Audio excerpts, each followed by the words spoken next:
All right. Let's see. Make sure my mute. Okay. Hi, everybody. Just check my sound out here. Okay. Well, good morning, everybody, or at least this morning where I am. I hope you're all doing well out there.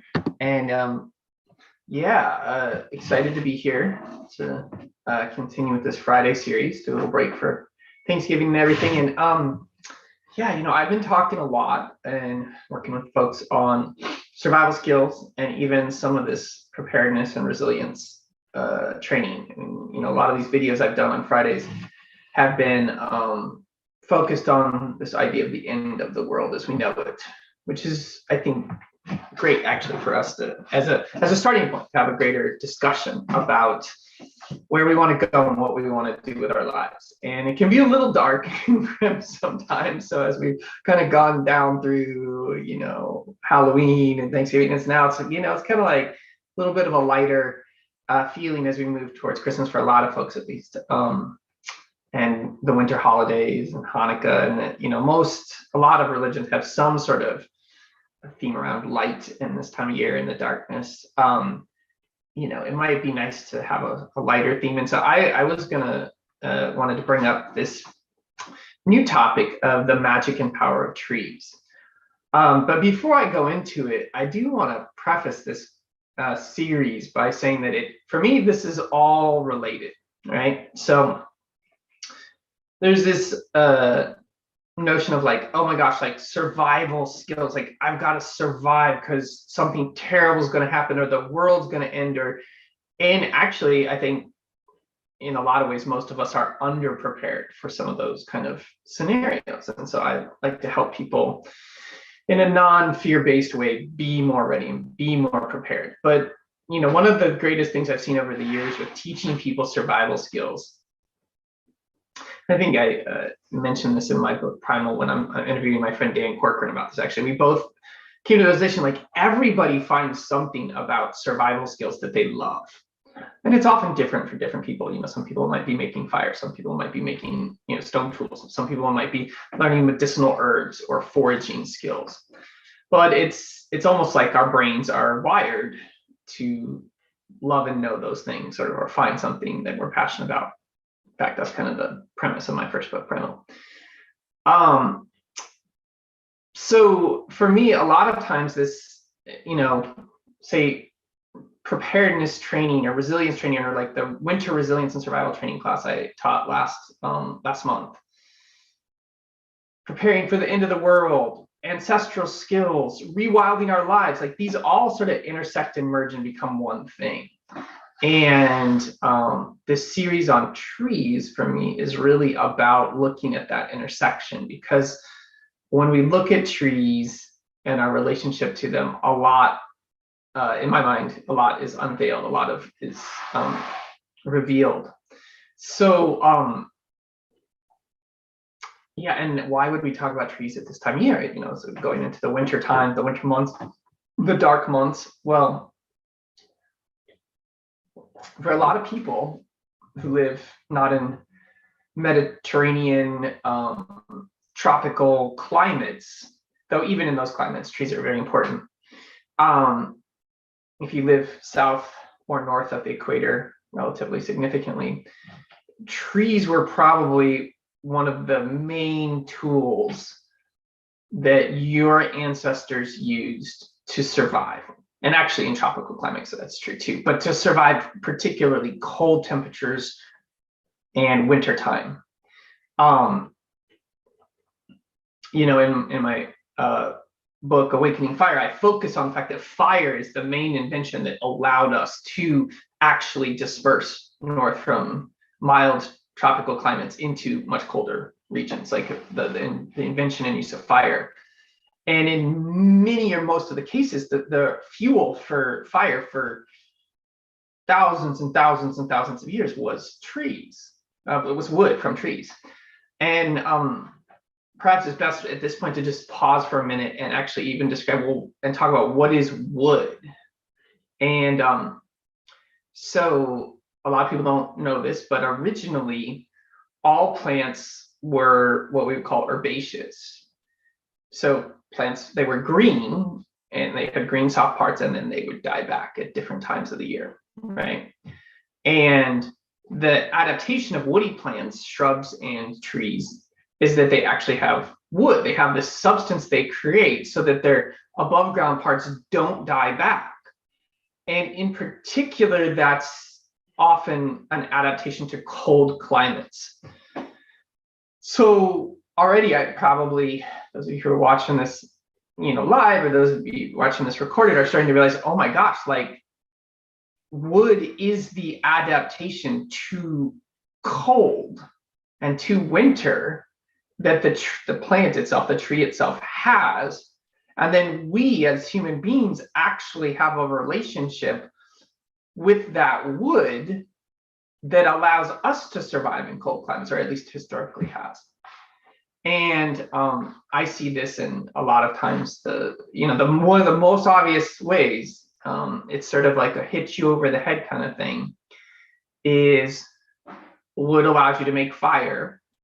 And wood for a very long time was one of the main forms of shelter we've been able to create or use. Now, it doesn't mean there weren't other forms of shelter. I mean, people went into caves.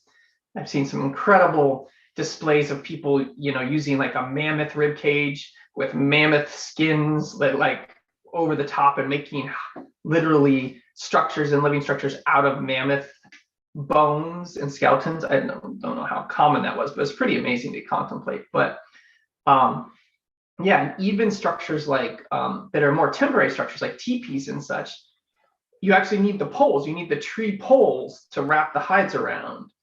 So for a long time, many of our structures, our living structures, were made from wood, were made from trees. And if anybody's ever made survival shelters out there, you know that the primary components of your survival shelter are derived from wood. Like the structure is usually made from wood, the main structure.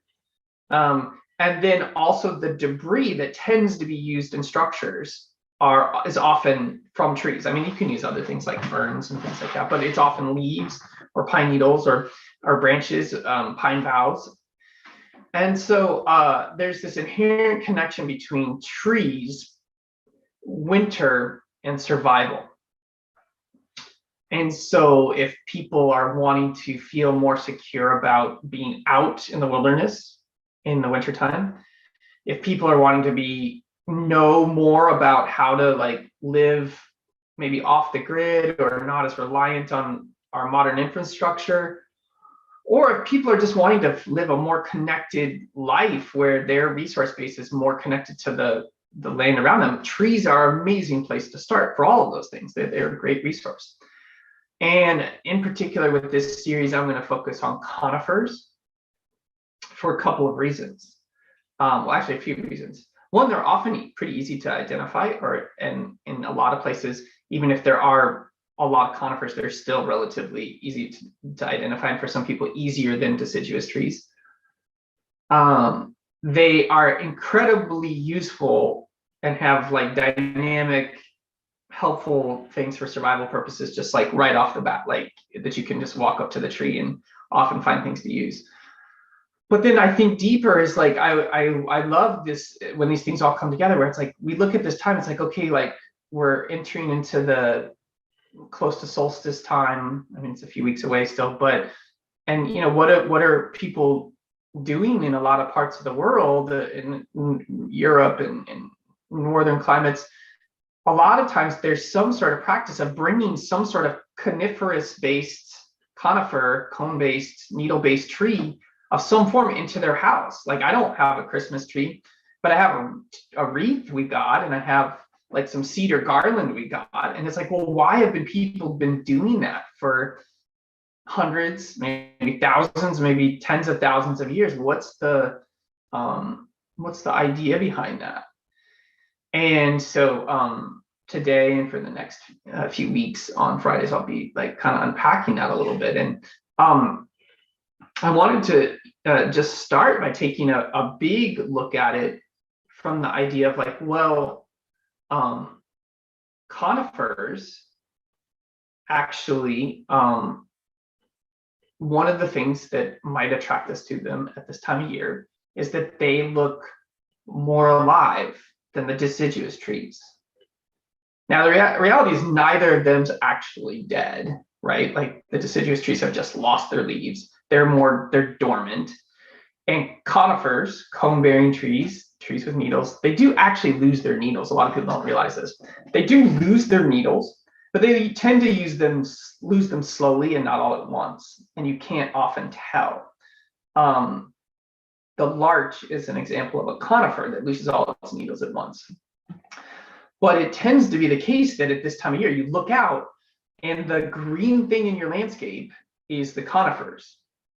Now, where I live, there's a lot of other green stuff. Like there's moss and there's salal and there's other things that are green the whole year round. But the conifers are the green thing that looks more alive than all the other stuff that looks more dead.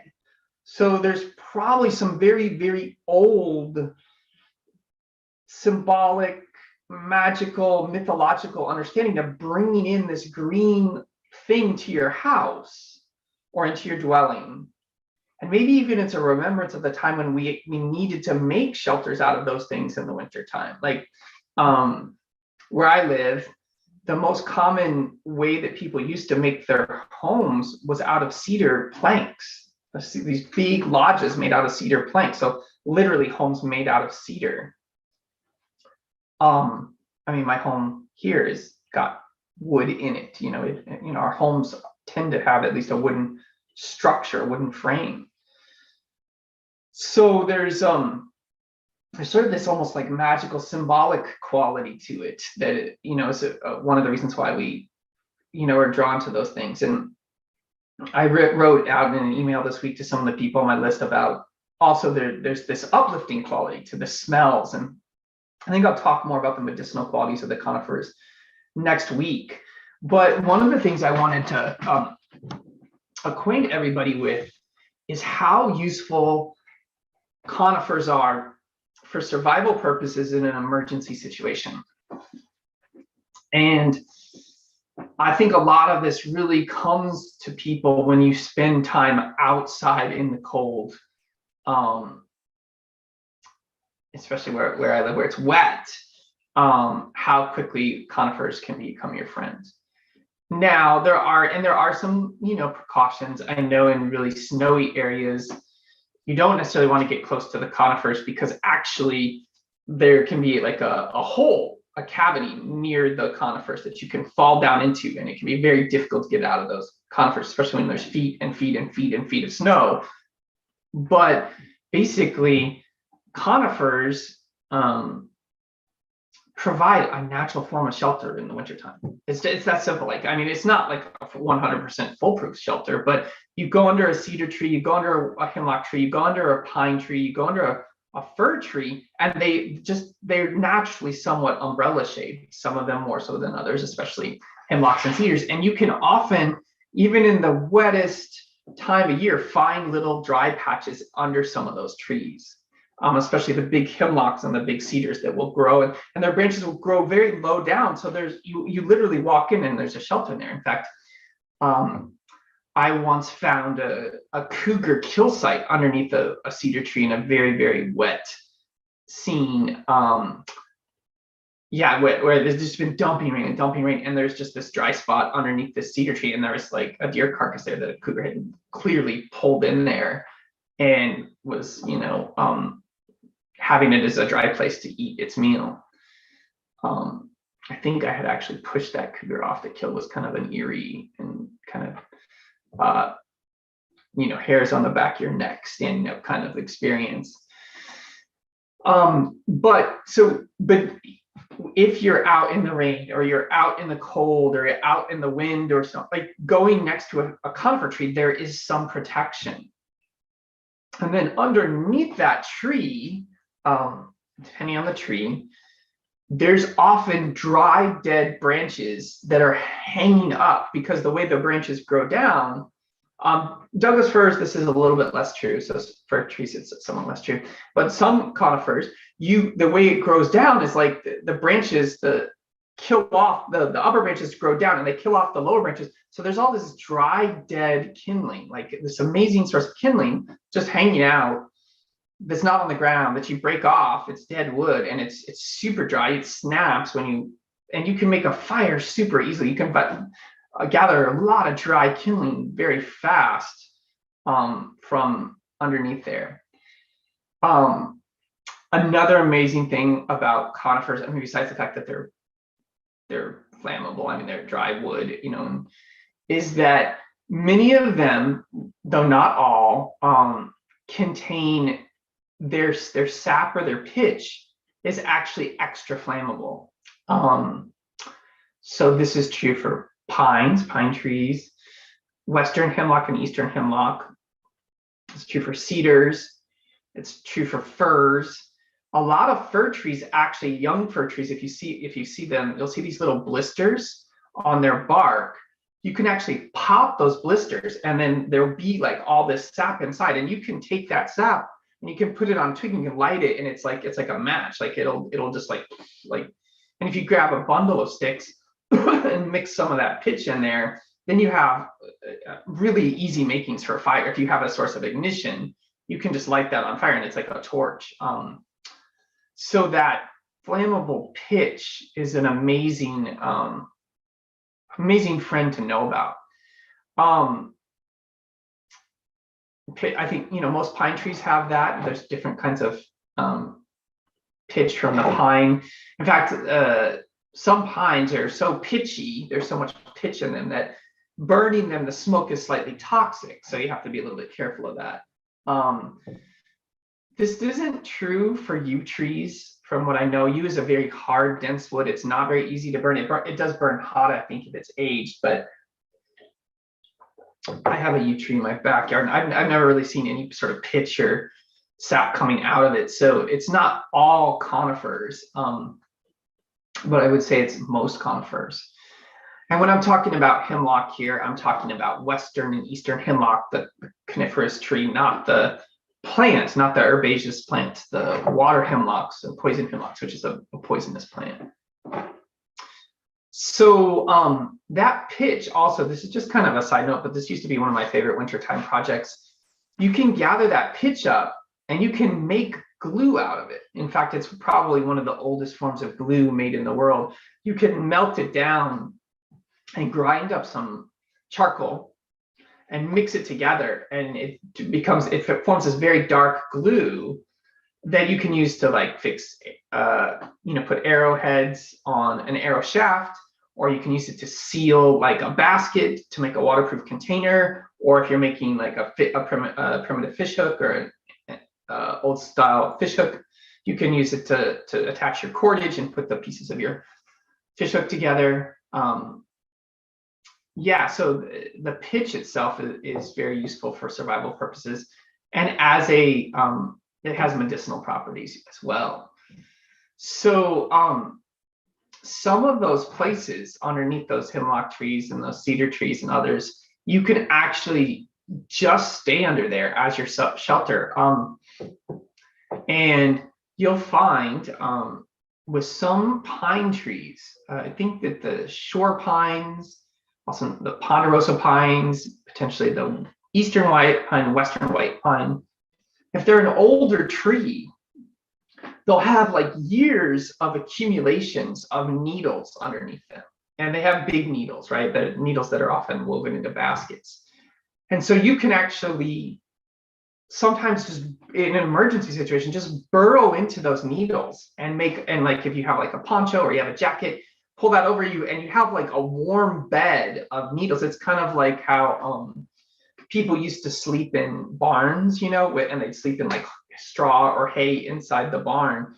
It's kind of like that form of emergency shelter where you can just get inside and be warm and toasty with all of those, sometimes there's like feet of needles. Like it's pretty amazing. So a natural warm shelter to help you out in the in a survival situation. Now, of course, the other thing is that, if you wanted, coming a little bit closer to your home, one of the ways we heated our homes for a long time was with wood and with fire. And so knowing how to gather firewood, prepare firewood, age firewood, make fires is, one of the older ways of keeping ourselves alive in the wintertime. And the way we cook, so it's like, our shelter, our warmth, and our cooking, our food are all tied into our relationship with wood. And lots of conifers tend to be helpful for especially starting fires. They tend to be called softer woods, and hardwoods are often more deciduous trees. But they, like where I live, for instance, like alder is a wood you can, once you get a fire going, you can add alder to it, and it can burn for a very long time, for a very slow, long heat. But it's very difficult to get a fire going just with alder. It can be smoky. Probably heard of alder smoked foods and stuff. But if you have like fir or cedar or hemlock, that can really get your fire going. And then you can, with your fireplace or your wood stove or whatever, heat your home with some of those other deciduous woods. And there's of course, some people just heat their wood with Douglas fir or whatever it might be. I live in a state that there tends to be an abundance of wood, though there's a lot of logging that goes on, and so it's controversial. And I know, everybody has their own relationship with how they want to heat their home or what they want to use. Whether are they using fossil fuel based heating, are they using electricity based heating, unknown caller, are they what are they doing? So it's all different, depending on what you want to do. But I do see that when people have a relationship with their environment through wood, it's often enhanced. So